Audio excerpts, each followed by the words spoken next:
ਜਜ਼ਬਾਤੀ leader ਨੇ, ਸ਼ਾਇਦ ਉਹ ਇਸ ਗੱਲ ਤੋਂ ਅਣਜਾਣ ਨੇ ਕਿ ਸਾਨੂੰ ਕਿਵੇਂ ਫੇਸ ਕਰਨਾ ਚਾਹੀਦਾ ਨੌਜਵਾਨਾਂ ਨੂੰ।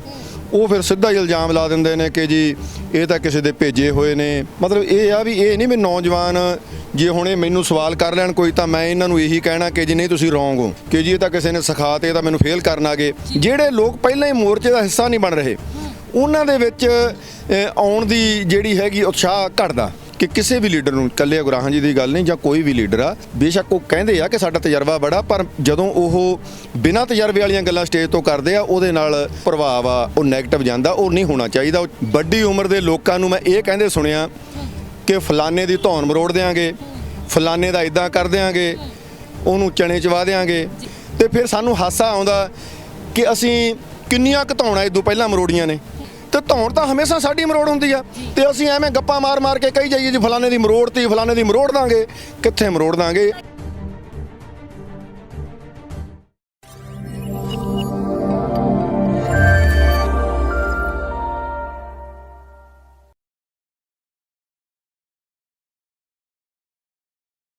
पंजाब न्यूज़ देख रहे सारे ही देश ਦੇ ਦਰਸ਼ਕਾਂ ਦਾ ਮੈਂ ਹਰਜੀਤ ਕੌਰ ਸਵਾਗਤ ਕਰਦਾ। ਦਰਸ਼ਕੋ ਸਾਡੇ ਨਾਲ ਭਰਪੂਰ ਸਿੰਘ ਤਾਂਦਰਾ ਜੀ ਮੌਜੂਦ ਨੇ। ਤੁਸੀਂ ਦੇਖੋ ਕਿ ਇਹ ਰੋਜ਼ ਪਾਣੀ ਦੀ ਸੇਵਾ ਜਿਹੜੀ ਇਹ ਪੂਰੇ ਕਿਸਾਨੀ ਅੰਦੋਲਨ ਦੇ ਵਿੱਚ ਕਰਦੇ ਨੇ। ਜਿਸ ਤਰ੍ਹਾਂ ਅਸੀਂ ਦੇਖੀਏ ਕਿ ਗਰਮੀ ਬਹੁਤ ਜ਼ਿਆਦਾ ਹੋ ਚੁੱਕੀ, ਪਾਣੀ ਦੀ ਦਿੱਕਤਾਂ ਦਾ ਜਿਹੜੀਆਂ ਹੁਣ ਮੁਸ਼ਕਲਾਂ ਦਾ ਸਾਹਮਣਾ ਕਰਨਾ ਪੈ ਰਿਹਾ ਕਿਸਾਨੀ ਅੰਦੋਲਨ ਦੇ ਵਿੱਚ। ਤਾਂ ਸਾਡੇ ਨਾਲ ਭਰਪੂਰ ਸਿੰਘ ਤਾਂਦਰਾ ਜੀ, ਜਿਹੜੇ ਕਿ ਅਸੀਂ ਦੱਸੀਏ ਕਿ 1984 ਦੀ ਗੱਲ ਕਰਦੇ ਹਾਂ ਤਾਂ ਕਈ ਮੋਰਚੇ ਵੀ ਲੱਗੇ ਤੇ ਜਿਹੜਾ ਉਹ ਸੰਤਾਪ ਸੀ ਉਹ ਵੀ ਆਪਣੇ ਪਿੰਡੇ ਤੇ ਹੰਡਾਇਆ ਹੈਗਾ। ਤਾਂ ਅੱਜ ਵੀ ਮੋਰਚੇ ਦੇ ਵਿੱਚ ਡਟੇ ਹੋਏ ਨੇ, ਸੰਘਰਸ਼ਸ਼ੀਲ ਹੈਗੇ, ਸੰਘਰਸ਼ਾਂ ਦੇ ਵਿੱਚੋਂ ਨਿਕਲੇ ਹੋਏ ਨੇ। ਤਾਂ ਅੱਜ ਇਹਨਾਂ ਨਾਲ ਗੱਲਬਾਤ ਕਰਦੇ ਆ ਕਿ ਇਸ ਮੋਰਚੇ ਪ੍ਰਤੀ ਉਹਨਾਂ ਦਾ ਕਿਸ ਤਰ੍ਹਾਂ ਦਾ ਜਿਹੜਾ ਹੁਣ ਰਵੱਈਆ ਹੈਗਾ, ਤਾਂ ਕਿਸ ਤਰ੍ਹਾਂ ਇਸ ਮੋਰਚੇ ਨੂੰ ਦੇਖਦੇ ਹੈਗੇ ਨੇ। ਵਾਹਿਗੁਰੂ ਜੀ ਕਾ ਖਾਲਸਾ। ਵਾਹਿਗੁਰੂ ਜੀ ਕਾ ਖਾਲਸਾ, ਵਾਹਿਗੁਰੂ ਜੀ ਕੀ ਫਤਿਹ। ਭਰਪੂਰ ਸਿੰਘ ਜੀ, ਸਭ ਤੋਂ ਤਾਂ ਪਹਿਲਾਂ ਅਸੀਂ ਜਾਣਨਾ ਚਾਹੁੰਦੇ ਕਿ ਹੁਣ ਮੌਜੂਦਾ ਹਾਲਾਤ ਕੀ ਹੈ ਮੋਰਚੇ ਦੇ ਵਿੱਚ। ਦੇਖੋ, ਮੌਜੂਦਾ ਜਿਹੜੇ ਹਾਲਾਤ ਨੇ ਉਹ ਸਾਰੇ ਦੇ ਸਾਹਮਣੇ ਨੇ। ਜੋ ਚੜ੍ਹਾਈ ਮੋਰਚੇ ਦੀ ਪਹਿਲਾਂ ਸੀਗੀ ਉਹ ਅੱਜ ਨਜ਼ਰ ਤਾਂ ਨਹੀਂ ਆ ਰਹੀ। ਇਹਦੇ ਕਾਰਨ ਇੱਕ ਤੋਂ ਵੱਧ ਹੋ ਸਕਦੇ ਨੇ। ਕਿਸਾਨ ਆਪਣੀਆਂ ਫਸਲਾਂ ਸੰਭਾਲਣ ਵਿੱਚ ਲੱਗੇ ਆ, ਕਿਉਂਕਿ ਜਿਹੜੀ ਹਾੜੀ ਦੀ ਫਸਲ ਹੁੰਦੀ ਹੈ ਸਾਲ ਭਰ ਦੀ ਹੁੰਦੀ ਆ। ਡੰਗਰਾਂ ਵਾਸਤੇ ਚਾਹੇ ਚਾਰਾ ਇਕੱਠਾ ਕਰਨਾ ਹੋਵੇ, ਚਾਹੇ ਕਣਕ ਰੱਖਣੀ ਹੋਵੇ, ਸਾਰੀ ਸਾਲ ਦੀ ਫਸਲ ਹੁੰਦੀ ਆ। ਤੇ ਦੂਸਰਾ ਜਿਹੜਾ ਹੈਗਾ ਉਹ ਨੌਜਵਾਨਾਂ ਤੇ ਲੀਡਰਸ਼ਿਪ ਦੇ ਵਿੱਚ ਜਿਹੜਾ ਗਾਹੇ ਬਗਾਹੇ ਤਕਰਾਰ ਚੱਲਦਾ, ਇਹ ਵੀ 19-21 ਦਾ ਫਰਕ ਕਿਤੇ ਨਾ ਕਿਤੇ ਪਾਉਂਦਾ ਤਾਂ ਹੈਗਾ। ਪਰ ਮੇਰੇ ਖਿਆਲ 'ਚ ਇਹਦੇ ਵਿੱਚ ਜ਼ਿਆਦਾ ਵੱਡੀ ਜ਼ਿੰਮੇਵਾਰੀ ਲੀਡਰਸ਼ਿਪ ਦੀ ਬਣ ਜਾਂਦੀ ਆ ਕਿ ਨੌਜਵਾਨਾਂ ਦਾ ਆਪਦਾ ਇੱਕ ਜਜ਼ਬਾਤ ਆ, ਉਹ ਲੀਡਰਸ਼ਿਪ ਨੂੰ ਕਈ ਸਵਾਲ ਕਰਦੇ ਆ। ਤੇ ਮੂਹਰਿਓਂ ਲੀਡਰਸ਼ਿਪ ਦੇ ਵਿੱਚ ਜਿਹੜੇ ਕਈ ਜਜ਼ਬਾਤੀ ਲੀਡਰ ਨੇ, ਜਾਂ ਮੈਂ ਇਹ ਵੀ ਕਹਿ ਸਕਦਾ ਕਿ ਸ਼ਾਇਦ ਉਹ ਇਸ ਗੱਲ ਤੋਂ ਅਣਜਾਣ ਨੇ ਕਿ ਸਾਨੂੰ ਕਿਵੇਂ ਫੇਸ ਕਰਨਾ ਚਾਹੀਦਾ ਨੌਜਵਾਨਾਂ ਨੂੰ। ਉਹ ਫਿਰ ਸਿੱਧਾ ਹੀ ਇਲਜ਼ਾਮ ਲਾ ਦਿੰਦੇ ਨੇ ਕਿ ਜੀ ਇਹ ਤਾਂ ਕਿਸੇ ਦੇ ਭੇਜੇ ਹੋਏ ਨੇ, ਇਹ ਤਾਂ ਜੀ ਕਿਸੇ ਦੇ ਸਿਖਾਏ ਹੋਏ ਆਏ ਆ ਮੋਰਚੇ ਨੂੰ ਫੇਲ ਕਰਨਾ। ਇਹ ਇਦਾਂ ਦੀ ਗੱਲ ਨਹੀਂ ਆ। ਮੇਰੇ ਨਾਲ ਨੌਜਵਾਨ ਖੜੇ ਆ ਤੇ ਹਰ ਰੋਜ਼ ਅਸੀਂ ਤਕਰੀਬਨ 20 ਲੀਟਰ ਦੀ ਬੋਤਲ ਹੈਗੀ ਆ, 60-65 ਜਿਹੜੀਆਂ ਬੋਤਲਾਂ ਨੇ ਉਹ ਪਾਣੀ ਦੀਆਂ ਅਸੀਂ ਆਰਓ ਤੋਂ ਭਰ ਕੇ ਨੌਜਵਾਨ ਮੇਰੇ ਨਾਲ ਜਾਂਦੇ ਨੇ। ਅਸੀਂ ਲੰਗਰਾਂ ਦੇ ਵਿੱਚ ਵੀ ਦੇ ਕੇ ਆਉਂਦੇ ਆ, ਟਰਾਲੀ ਵਾਲਿਆਂ ਨੂੰ ਵੀ ਦੇ ਕੇ ਆਉਂਦੇ ਆ। ਟਰਾਲੀਆਂ ਵਾਲਿਆਂ ਨੇ ਘੜੇ ਰੱਖੇ ਹੋਏ ਨੇ, ਕੈਂਪਰ ਰੱਖੇ ਨੇ, ਉਹਨਾਂ ਦੇ ਕੈਂਪਰ ਭਰ ਕੇ ਆਉਂਦੇ ਆ, ਘੜੇ ਭਰ ਕੇ ਆਉਂਦੇ ਆ। ਤੇ ਅਸੀਂ ਆਪ ਵੀ ਆਪਦੇ ਟੈਂਟ ਤੇ 150 ਲੀਟਰ ਦਾ ਵਾਟਰ ਕੂਲਰ ਲਾਇਆ ਹੈਗਾ ਠੰਡਾ, ਉਹ ਪਾਣੀ ਵੀ ਅਸੀਂ ਸਪਲਾਈ ਕਰਦੇ ਹੈਗੇ ਆ। ਮਤਲਬ ਇਹ ਆ ਵੀ ਇਹ ਨਹੀਂ ਵੀ ਨੌਜਵਾਨ ਜੇ ਹੁਣ ਇਹ ਮੈਨੂੰ ਸਵਾਲ ਕਰ ਲੈਣ ਕੋਈ ਤਾਂ ਮੈਂ ਇਹਨਾਂ ਨੂੰ ਇਹੀ ਕਹਿਣਾ ਕਿ ਜੀ ਨਹੀਂ ਤੁਸੀਂ ਰੋਂਗ ਹੋ। ਇੱਦਾਂ ਨਹੀਂ ਹੁੰਦਾ ਕਿ ਜੀ ਇਹ ਤਾਂ ਕਿਸੇ ਨੇ ਸਿਖਾ ਤੇ ਇਹ ਤਾਂ ਮੈਨੂੰ ਫੇਲ ਕਰਨ ਆ ਗਏ। ਇਸ ਕਰਕੇ ਲੀਡਰਸ਼ਿਪ ਆ ਜਿਹੜੀ, ਉਹ ਲੀਡਰਸ਼ਿਪ ਨੂੰ ਜ਼ਰੂਰ ਇਸ ਗੱਲ ਦਾ ਧਿਆਨ ਦੇਣਾ ਚਾਹੀਦਾ ਕਿ ਨੌਜਵਾਨਾਂ ਨੂੰ ਆਪਦੇ ਭਰੋਸੇ 'ਚ ਲੈ ਕੇ ਤੇ ਉਹਨਾਂ ਦਾ ਸਹਿਯੋਗ ਬੜਾ ਜ਼ਰੂਰੀ ਆ, ਉਹ ਲੈਣਾ ਚਾਹੀਦਾ। ਤੁਹਾਨੂੰ ਨਹੀਂ ਲੱਗਦਾ ਜੇ ਲੀਡਰ ਇਦਾਂ ਦੀ ਗੱਲਾਂ ਬਾਤਾਂ ਕਰਨਗੇ, ਇਦਾਂ ਦੇ ਬਿਆਨਬਾਜ਼ੀ ਕਰਨਗੇ ਤਾਂ ਮੋਰਚੇ ਦੇ ਵਿੱਚੋਂ ਵੀ ਨੌਜਵਾਨਾਂ ਦੇ ਵਿੱਚ ਤਰਾਸ਼ਦੀ ਦੇਖਣ ਨੂੰ ਮਿਲੂਗੀ, ਪਰ ਹੋਰ ਵੀ ਨਾਲ ਟੁੱਟੇ? ਇਹ ਕੁਦਰਤੀ ਗੱਲ ਆ ਜੀ। ਇਹ ਦੇਖੋ, ਇਹ ਗੱਲ ਨੂੰ ਸਮਝਣ ਦੀ ਲੋੜ ਆ। ਜਿਹੜਾ ਵੱਡਾ ਲੀਡਰ ਆ ਉਹਦੀ ਗੱਲ ਦੂਰ ਤੱਕ ਜਾਂਦੀ ਹੁੰਦੀ ਆ, ਜਿਹੜੇ ਆਮ ਨੌਜਵਾਨ ਆ ਜਾਂ ਮੇਰੇ ਵਰਗੇ ਨੇ ਇਹਨਾਂ ਦੀ ਗੱਲ ਨੇੜੇ ਰਹਿ ਜਾਂਦੀ ਆ। ਜੇ ਮੈਂ ਕਿਸੇ ਨੂੰ ਸਵਾਲ ਕਰ ਵੀ ਦਿੱਤਾ ਜਾਂ ਮੈਨੂੰ ਕਿਸੇ ਨੇ ਕਰਤਾ, ਜੇ ਮੈਂ ਜ਼ਿੰਮੇਵਾਰ ਹਾਂ ਤਾਂ ਮੇਰਾ ਫਰਜ਼ ਬਣਦਾ ਕਿ ਮੈਂ ਚੁੱਪ ਕਰ ਜਾਂ। ਤੇ ਉਹ ਚੁੱਪ ਕਰਨ ਦੇ ਨਾਲ ਵੀ ਗੱਲ ਢਕੀ ਜਾਂਦੀ ਆ। ਜੇ ਉਹ ਬੋਲਦਾ ਤੇ ਮੈਂ ਵੀ ਬੋਲਦਾ, ਫਿਰ ਉਹ ਗੱਲ ਦੂਰ ਤੱਕ ਜਾਂਦੀ ਆ। ਹੁਣ ਥੋੜ੍ਹੇ ਦਿਨ ਪਹਿਲਾਂ ਕੁਝ ਨੌਜਵਾਨਾਂ ਨੇ ਕਿਸੇ ਵੱਡੇ ਲੀਡਰ ਨੂੰ, ਕਿਸਾਨ ਲੀਡਰ ਨੂੰ ਸਵਾਲ ਕਰਤਾ, ਤੇ ਚਲੋ ਜੇ ਕਰ ਵੀ ਦਿੱਤਾ ਤਾਂ ਉਹਨਾਂ ਨੂੰ ਚੁੱਪ ਕਰ ਜਾਣਾ ਚਾਹੀਦਾ ਸੀ, ਉਹ ਗੱਲ ਉੱਥੇ ਖਤਮ ਹੋ ਜਾਣੀ ਸੀ। ਪਰ ਉਹ ਲੀਡਰ ਨੇ ਸਮਝਿਆ ਕਿ ਮੈਨੂੰ ਜ਼ਿਆਦਾ ਪਤਾ ਹੈਗਾ, ਉਹਨੇ ਬਿਆਨ ਦੇਣ ਦੀ ਕੋਸ਼ਿਸ਼ ਕੀਤੀ, ਮੀਡੀਆ 'ਚ ਗਿਆ, ਮੁੜ ਕੇ ਨੌਜਵਾਨਾਂ ਨੇ ਕੋਈ ਗੱਲ ਕੀਤੀ ਤੇ ਹੁਣ ਉਹ ਗੱਲ ਦੂਰ ਤੱਕ ਚਲੇ ਗਈ। ਜਿਹੜੇ ਲੋਕ ਪਹਿਲਾਂ ਹੀ ਮੋਰਚੇ ਦਾ ਹਿੱਸਾ ਨਹੀਂ ਬਣ ਰਹੇ ਉਹਨਾਂ ਦੇ ਵਿੱਚ ਆਉਣ ਦੀ ਜਿਹੜੀ ਹੈਗੀ ਉਤਸ਼ਾਹ ਘਟਦਾ ਕਿ ਜੀ ਉਹ ਤਾਂ ਪਹਿਲਾਂ ਹੀ ਉਹ ਕਿਹੜਾ ਕੁਝ ਕਰਦੇ ਆ, ਉਹ ਵੀ ਤਾਂ ਆਪਸ ਵਿੱਚ ਇੱਕ ਦੂਜੇ ਨੂੰ ਬੋਲੀ ਜਾਂਦੇ ਆ। ਇਹ ਗੱਲਾਂ ਦਾ ਪ੍ਰਭਾਵ ਜਾਂਦਾ। ਇਹ ਗੱਲਾਂ ਨੂੰ ਸਾਰੀਆਂ ਕਿਸਾਨ ਜਥੇਬੰਦੀਆਂ ਨੂੰ ਬੈਠ ਕੇ ਇਸ ਗੱਲ ਦੀ ਵਿਚਾਰ ਕਰਨੀ ਚਾਹੀਦੀ ਆ ਵੀ ਜੇ ਸਾਨੂੰ ਕੋਈ ਸਵਾਲ ਕਰਦਾ ਵੀ ਆ ਤਾਂ ਅਸੀਂ ਭਾਵੁਕ ਨਹੀਂ ਹੋਣਾ, ਅਸੀਂ ਚੁੱਪ ਕਰਨਾ ਜਾਂ ਅਸੀਂ ਉਹਦਾ ਢੁਕਵਾਂ ਕਿਹੜਾ ਜਵਾਬ ਸਹੀ ਆ ਉਹ ਦੇਣਾ, ਉਹ ਇਦਾਂ ਗੱਲ ਕਰਨੀ ਚਾਹੀਦੀ ਹੈ। ਸਟੇਜ ਤੋਂ ਅਨਾਉਂਸਮੈਂਟ ਕਰਨੀ ਵੀ ਸਹੀ ਨਹੀਂ ਹੈਗੀ। ਨਹੀਂ ਬਿਲਕੁਲ ਨਾ ਸਟੇਜ ਤੋਂ ਨਾ ਮੀਡੀਆ ਤੇ, ਦੋਨੋਂ ਗੱਲਾਂ ਹੀ ਜ਼ਿੰਮੇਵਾਰ ਬੰਦੇ ਲਈ ਠੀਕ ਨਹੀਂ ਹੈਗੀਆਂ।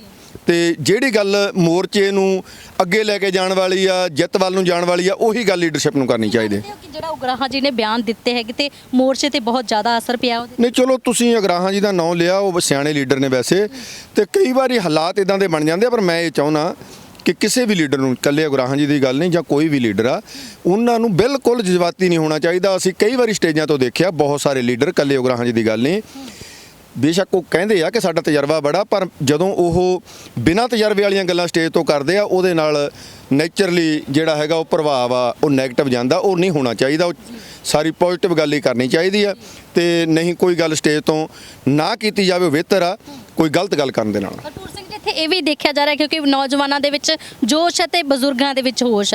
ਅਗਰ ਦੋਨਾਂ ਨੂੰ ਲੈ ਕੇ ਚੱਲਾਂਗੇ ਤਾਂ ਸ਼ਾਇਦ ਕਿਤੇ ਨਾ ਕਿਤੇ ਮੋਰਚਾ ਜਿਹੜਾ ਉਹ ਜਿੱਤ।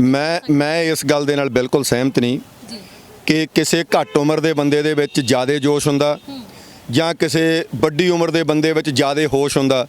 ਇਹ ਗੱਲ ਨਾਲ ਮੈਂ ਸਹਿਮਤ ਨਹੀਂ ਜੀ। ਮੈਂ ਸਟੇਜ ਤੋਂ ਬੋਲਦੇ ਸੁਣਿਆ ਜੀ, ਵੱਡੀ ਉਮਰ ਦੇ ਲੋਕਾਂ ਨੂੰ ਮੈਂ ਇਹ ਕਹਿੰਦੇ ਸੁਣਿਆ ਕਿ ਫਲਾਣੇ ਦੀ ਧੌਣ ਮਰੋੜ ਦਿਆਂਗੇ, ਫਲਾਣੇ ਦਾ ਇਦਾਂ ਕਰ ਦਿਆਂਗੇ, ਉਹਨੂੰ ਚਣੇ ਚਵਾ ਦਿਆਂਗੇ।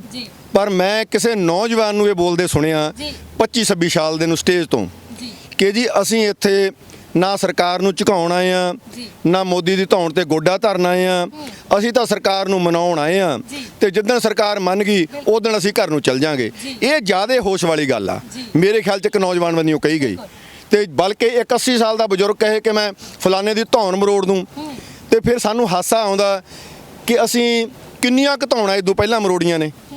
ਠੀਕ ਹੈ ਨਾ, ਤੇ ਧੌਣ ਤਾਂ ਹਮੇਸ਼ਾ ਸਾਡੀ ਮਰੋੜ ਹੁੰਦੀ ਆ। ਤੇ ਹੁਣ ਤੁਸੀਂ ਦੇਖ ਲਓ, ਪਹਿਲਾਂ 84 ਦੇ ਵਿੱਚ ਸਾਡੀ ਧੌਣ ਮਰੋੜੀ ਗਈ ਤੇ ਉਸ ਤੋਂ ਬਾਅਦ ਜੇ ਹੁਣ ਤੱਕ ਦੀਆਂ ਗੱਲਾਂ ਕਰੀਏ, ਨੌਜਵਾਨੀ ਦਾ ਕਿੰਨਾ ਘਾਣ ਉਹਦੇ ਵਿੱਚ ਬਹਾਨਾਬਾਜ਼ੀ ਕਰਕੇ ਹੋਇਆ।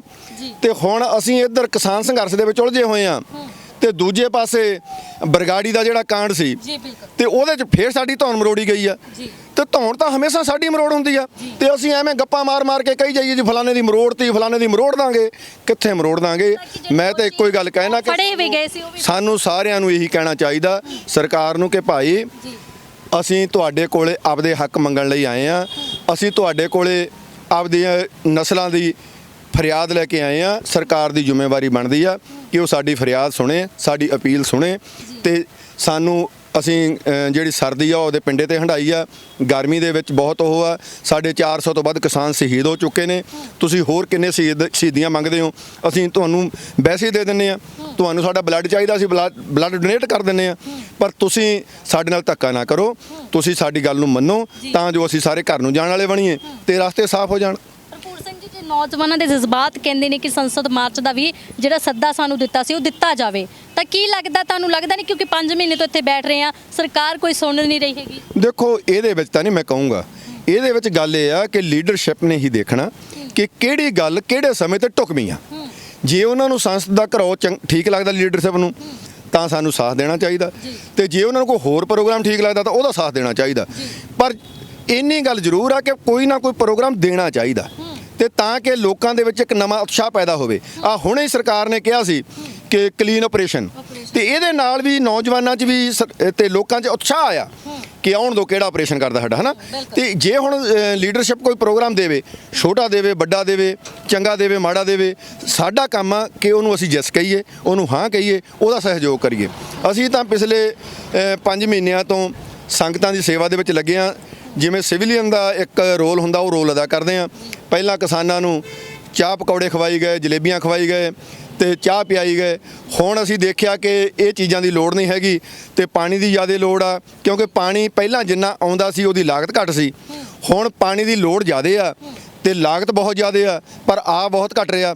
ਉਹਦੇ ਲਈ ਚਲੋ ਉਹ ਸ਼ਾਬਾਸ਼ ਲੋਕਾਂ ਦੇ ਜਿਨ੍ਹਾਂ ਨੇ ਸਾਨੂੰ ਆਰਓ ਲਾ ਕੇ ਦਿੱਤਾ, ਉਹ ਆਰਓ ਤੋਂ ਅਸੀਂ ਪਾਣੀ ਭਰ ਕੇ ਦਿੰਨੇ ਆ ਸਾਰੇ ਟੈਂਟ ਵਾਲਿਆਂ ਨੂੰ, ਟਰਾਲੀਆਂ ਵਾਲਿਆਂ ਨੂੰ। ਹੋਰ ਕੀ ਕੀ ਇੱਥੇ ਜਿਹੜੀ ਮੁਸ਼ਕਲਾਂ ਦਾ ਸਾਹਮਣਾ ਕਰਨਾ ਪੈ ਰਿਹਾ ਕਿਸਾਨੀ ਅੰਦੋਲਨ ਦੇ ਵਿੱਚ? ਜਿਸ ਤਰ੍ਹਾਂ ਪਾਣੀ ਦੀ ਤੁਸੀਂ ਗੱਲ ਕੀਤੀ, ਗਰਮੀ ਬਹੁਤ ਜ਼ਿਆਦਾ ਹੋ ਚੁੱਕੀ, ਹੋਰ ਕਿਹੜੀਆਂ ਮੁਸ਼ਕਲਾਂ ਦਾ ਸਾਹਮਣਾ? ਦੇਖੋ ਜੀ, ਜਿੱਥੋਂ ਤੱਕ ਤਾਂ ਮੁਸ਼ਕਲ ਦੀ ਗੱਲ ਆ, ਕਿਸਾਨ ਤਾਂ ਜੰਮਿਆ ਹੀ ਮੁਸ਼ਕਲ ਲਈ ਆ। ਜਿੰਨੀ ਮੁਸ਼ਕਲ ਅਸੀਂ ਆਪਦੇ ਖੇਤਾਂ 'ਚ ਝੱਲਦੇ ਆ, ਉਸ ਤੋਂ ਵੱਧ ਕੋਈ ਮੁਸ਼ਕਲ ਸਾਨੂੰ ਅੰਦੋਲਨ ਦੇ ਵਿੱਚ ਨਹੀਂ ਹੈਗੀ। ਅਸੀਂ ਅੱਧੀ ਰਾਤੋਂ ਜਾ ਕੇ ਸਿਆਲਾਂ ਦੇ ਵਿੱਚ ਪਾਣੀ ਲਾਉਣਾ ਹੁੰਦਾ, ਸਰਦੀਆਂ 'ਚ, ਤੇ ਅਸੀਂ ਜਿਹੜੀਆਂ ਜੇਠ ਹਾੜ ਦੀਆਂ ਧੁੱਪਾਂ ਇਹ ਵੀ ਆਪਦੇ ਪਿੰਡੇ ਤੇ ਹੰਡਾਉਣੀਆਂ ਹੁੰਦੀਆਂ।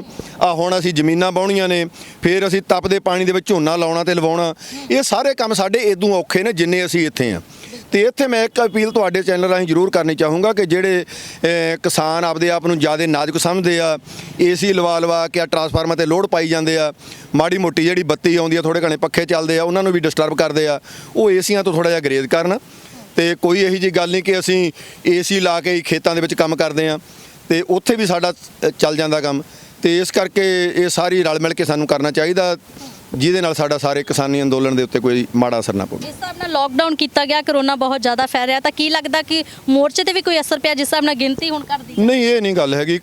ਦੇਖੋ, ਕਰੋਨਾ ਕਰਕੇ ਮੋਰਚੇ ਦੇ ਉੱਤੇ ਮਾੜਾ ਅਸਰ ਕੋਈ ਨਹੀਂ, ਬਲਕਿ ਮੈਂ ਤੁਹਾਡੇ ਰਾਹੀਂ ਅਪੀਲ ਕਰਨੀ ਚਾਹੂੰਗਾ ਕਿ ਜਿਹਨੇ ਕਰੋਨਾ ਤੋਂ ਬਚਣਾ ਉਹ ਮੋਰਚੇ 'ਚ ਆ ਜਾਵੇ। ਤੇ ਮੋਰਚੇ ਦੇ ਵਿੱਚ ਕਿਸੇ ਕਿਸਮ ਦਾ ਕੋਈ ਕਰੋਨਾ ਨਹੀਂਗਾ। ਇਹ ਗੱਲ ਕੋਈ ਮੈਂ ਬਿਲਕੁਲ ਇਦਾਂ ਕਿਸੇ ਨੂੰ ਝੂਠ ਜਿਹਾ ਨਹੀਂ ਬੋਲ ਰਿਹਾ।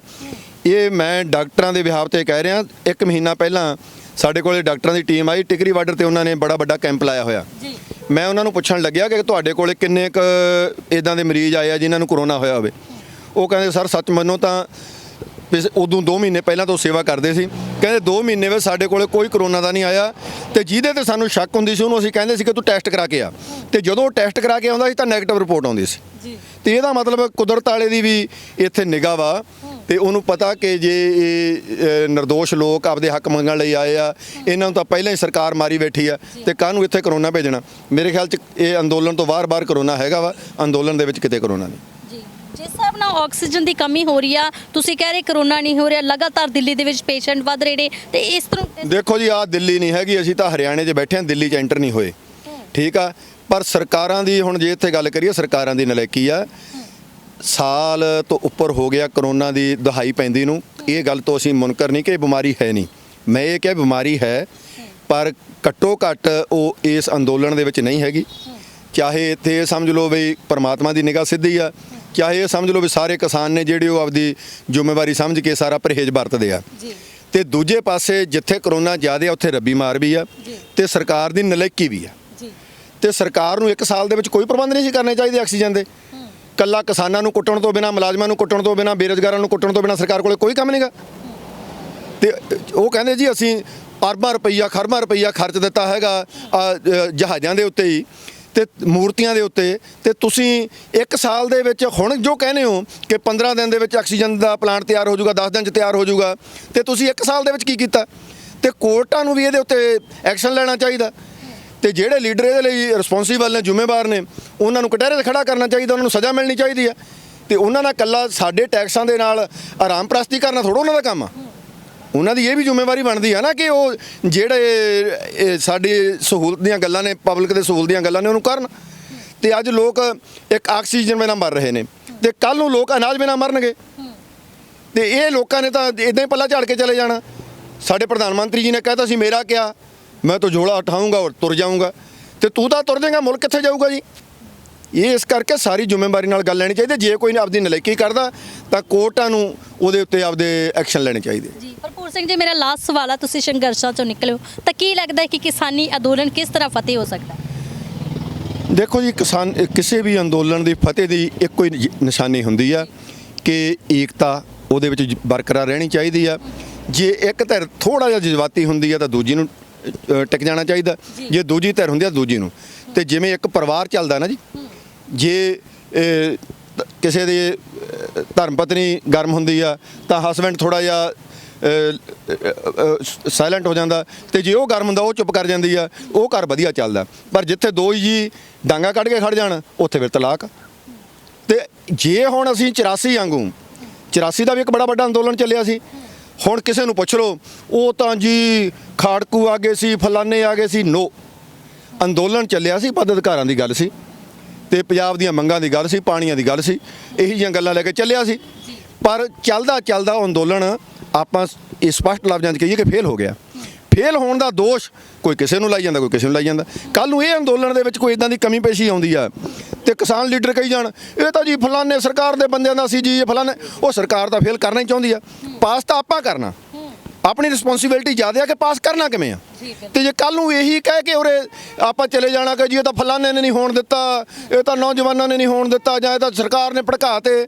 ਮੈਂ ਪਹਿਲਾਂ ਵੀ ਇਹ ਗੱਲ ਕਹੀ ਸੀ 26 ਤੋਂ ਬਾਅਦ ਕਿ ਕਹਿੰਦੇ ਜੀ ਇਹ ਸਟੇਜਾਂ ਦੇ ਉੱਤੋਂ ਬੋਲਿਆ ਗਿਆ ਕਿ ਫਲਾਂ ਬੰਦਿਆਂ ਨੇ ਜੀ ਕਿਸਾਨਾਂ ਨੂੰ ਗੁੰਮਰਾਹ ਕਰਤਾ। ਮੈਂ ਕਿਹਾ ਕਿਉਂ ਝੂਠ ਬੋਲੀ ਜਾਂਦੇ ਹੋ? ਪਹਿਲਾਂ ਸਰਕਾਰ ਦੇ ਨੁਮਾਇੰਦੇ ਝੂਠ ਬੋਲੀ ਜਾਂਦੇ ਆ, ਕਹਿੰਦੇ ਜੀ ਕਿਸਾਨਾਂ ਨੂੰ ਕਿਸਾਨ ਲੀਡਰਾਂ ਨੇ ਗੁੰਮਰਾਹ ਕਰਤਾ, ਵਿਰੋਧੀ ਧਿਰਾਂ ਨੇ ਗੁੰਮਰਾਹ ਕਰਤਾ। ਹੁਣ ਤੁਸੀਂ ਕਹੀ ਜਾਂਦੇ ਹੋ ਕਿ ਕਿਸਾਨਾਂ ਨੂੰ ਫਲਾਂ ਗੁੰਮਰਾਹ ਕਰਤਾ। ਉਹ ਅਸੀਂ ਇੰਨੇ ਮੂਰਖ ਹਾਂ, ਸਾਨੂੰ ਕੌਣ ਗੁੰਮਰਾਹ ਕਰ ਦੂਗਾ? ਠੀਕ ਆ। ਤੇ ਇਸ ਕਰਕੇ ਗੱਲ ਨੂੰ ਸਮਝਣ ਦੀ ਲੋੜ ਆ।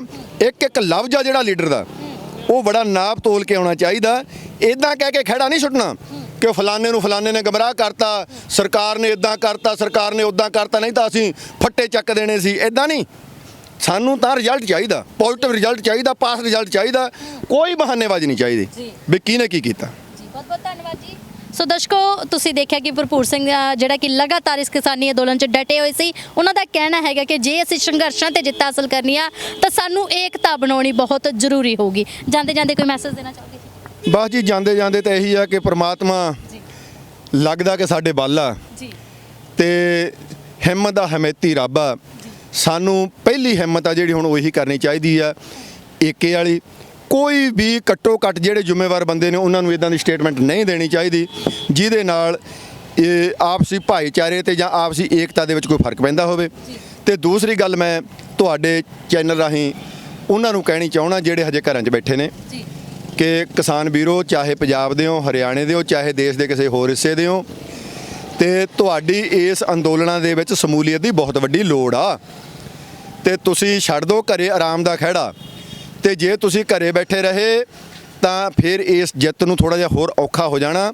ਆਓ ਇਸ ਸੰਘਰਸ਼ਾਂ ਦੇ ਵਿੱਚ ਹਿੱਸੇਦਾਰ ਬਣੋ ਤੇ ਹਿੱਸੇਦਾਰ ਬਣ ਕੇ ਇਸ ਸੰਘਰਸ਼ ਨੂੰ ਅੱਗੇ ਲੈ ਕੇ ਜਾਓ, ਲੀਡਰਸ਼ਿਪ ਦਾ ਕੇ ਸਾਥ ਦਿਓ ਤੇ ਸੰਘਰਸ਼ ਦੇ ਵਿੱਚ ਰੌਣਕ ਨੂੰ ਵਧਾਓ ਤਾਂ ਜੋ ਸਰਕਾਰਾਂ ਇਸ ਗੱਲ ਲਈ ਮਜਬੂਰ ਹੋਣ ਕਿ ਉਹ ਤੁਹਾਡੀ ਜਿਹੜੀ ਸਹੀ ਗੱਲ ਆ ਉਹਨੂੰ ਮੰਨ ਕੇ ਤੁਹਾਡੇ ਹੱਕ ਦੇ ਵਿੱਚ ਫੈਸਲਾ ਕਰੇ ਸਰਕਾਰ। ਵਾਹਿਗੁਰੂ ਜੀ ਕਾ ਖਾਲਸਾ, ਵਾਹਿਗੁਰੂ ਜੀ ਕੀ ਫਤਿਹ। ਸੋ ਦਰਸ਼ਕੋ, ਤੁਸੀਂ ਦੇਖਿਆ ਕਿ ਜਿਹੜੇ ਆਪ ਸੰਘਰਸ਼ਾਂ ਚੋਂ ਨਿਕਲੇ ਹੋਣ ਤੇ ਅੱਜ ਸੰਘਰਸ਼ਾਂ ਦੇ ਵਿੱਚ ਕਿੰਨੀ ਵੱਡੀ ਸੇਵਾ ਜਿਹੜੀ ਉਹ ਵੀ ਨਿਭਾ ਰਹੇ ਨੇ। ਸੋ ਬਣੇ ਰਹੋ ਪੰਜਾਬ ਨਿਊਜ਼ ਨਾਲ, ਲਗਾਤਾਰ ਤੁਹਾਨੂੰ ਇਦਾਂ ਦੀਆਂ ਸ਼ਖਸੀਅਤਾਂ ਦੇ ਰੂਬਰੂ ਕਰਵਾਉਂਦੇ ਰਾਂਗੇ। ਤਦ ਤੱਕ ਲਈ ਇਜਾਜ਼ਤ ਦਿਓ, ਧੰਨਵਾਦ।